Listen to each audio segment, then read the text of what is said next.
Bonsoir à tous. Alors dans la partie 2, dans cette capsule, nous allons bien évidemment continuer dans le grand chapitre de l'information génétique. Alors nous allons déterminer dans cette capsule la nature chimique du matériel génétique. Alors pour cette raison, nous allons bien évidemment parler d'une expérience de Frédéric Griffith en 1928.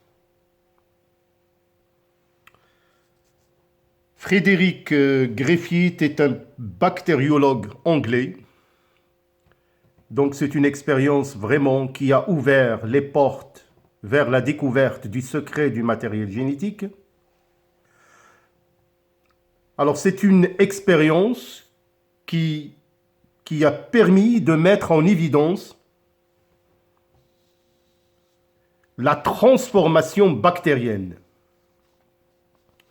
Alors c'est une expérience où Frédéric Griffith a manipulé la culture d'une bactérie, les pneumocoques, qui sont des bactéries responsables de la pneumonie et de la méningite. Alors comme vous pouvez voir, ce sont des bactéries à souches qu'on appelle les souches S, lisses, qui sont caractérisées par la présence d'une capsule qui est virulente, c'est-à-dire qui peut provoquer la maladie, la pneumonie. Il y a aussi une souche qui est mutante, qui est la souche R, qui est sans capsule, a un aspect rugueux et qui est non virulente.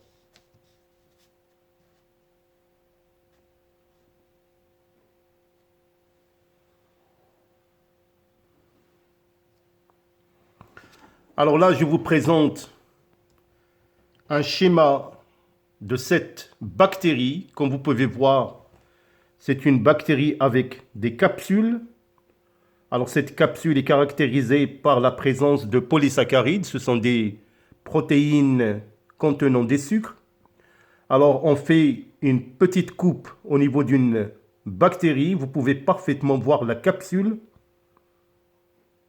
Et bien évidemment, cette capsule qui est la paroi bactérienne et la membrane plasmique. Et comme vous pouvez voir, vous pouvez parfaitement voir à l'intérieur l'ADN qui est le matériel génétique qui baigne libre dans le cytoplasme.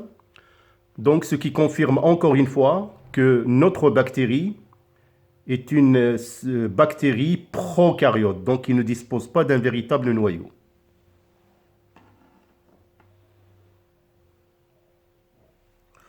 Alors, comme vous pouvez remarquer les étapes de cette expérience effectuée par Griffith, alors ici, nous allons bien évidemment prendre des bactéries qui sont isolées à partir d'échantillons de sang de ces souris.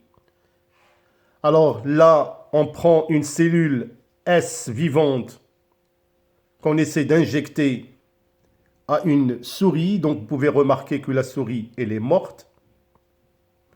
Alors de la même manière, nous procédons pour une cellule R vivante, donc qui contiennent les souches R.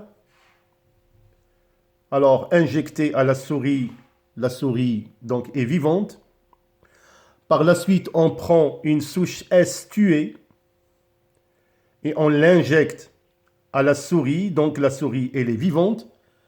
Par contre, on prend un mélange de S tuée et R vivante que nous injectons à la souris. Bien évidemment, la souris, elle est morte. Alors, et quand on examine un échantillon de son sang, on trouve que dans le sang, on trouve la souche S virulente. Alors, bien évidemment, Griffith s'est posé pas mal de questions. Mais tout simplement, il a su qu'il y a eu transformation de quelque chose sans déterminer cette chose-là. Alors, il n'a pas pu vraiment expliquer la transformation des cellules R en cellules S, alors que ces derniers sont tués. Alors, comme j'ai dit dans l'expérience de Griffith, on va effectuer une injection de la souche R chez une souris.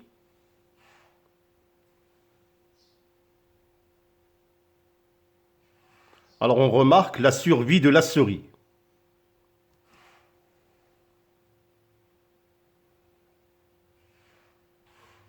Alors, bien évidemment, on peut conclure que la souche RI est inoffensive.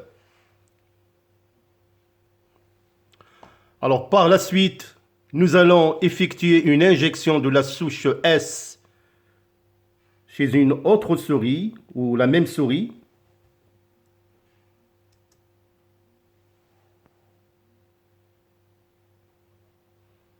Donc, la souris est morte. Donc, la souche S est pathogène. Alors, par la suite, nous allons faire une injection de la souche S tuée par la chaleur. Et on va injecter et on remarque, bien évidemment, la survie de la souris.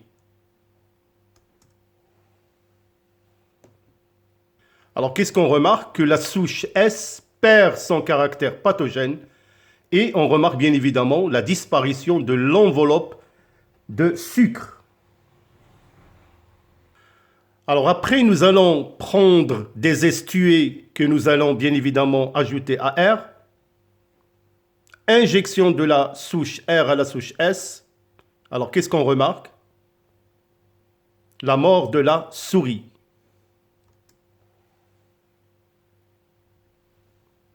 Alors donc, on extrait un peu de sang de la souris, on l'examine et qu'est-ce qu'on trouve? Bien évidemment, des pneumocoques lisses, virulentes. Alors donc, comme je vous ai dit, Griffith a pu conclure qu'il y a eu une transformation de la souche R en S, chose qui a provoqué la mort de la souris, mais il ne savait pas vraiment de quel genre de transformation a pu transformer les R en S. Donc ça c'est le principe de l'expérience de Griffith. Alors il fallait attendre l'expérience d'Every en 1944, qui a découvert la nature chimique du facteur transformant.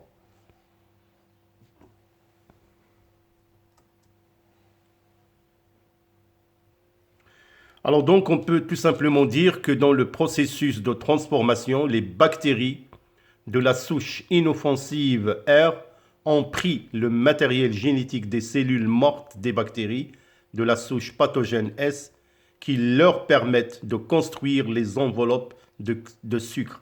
Mais comme je vous ai dit, Griffith ne connaît pas exactement la nature de ces matériels génétiques. Alors donc, pour l'expérience d'Every, alors il a pris des souches R vivantes plus S tuées.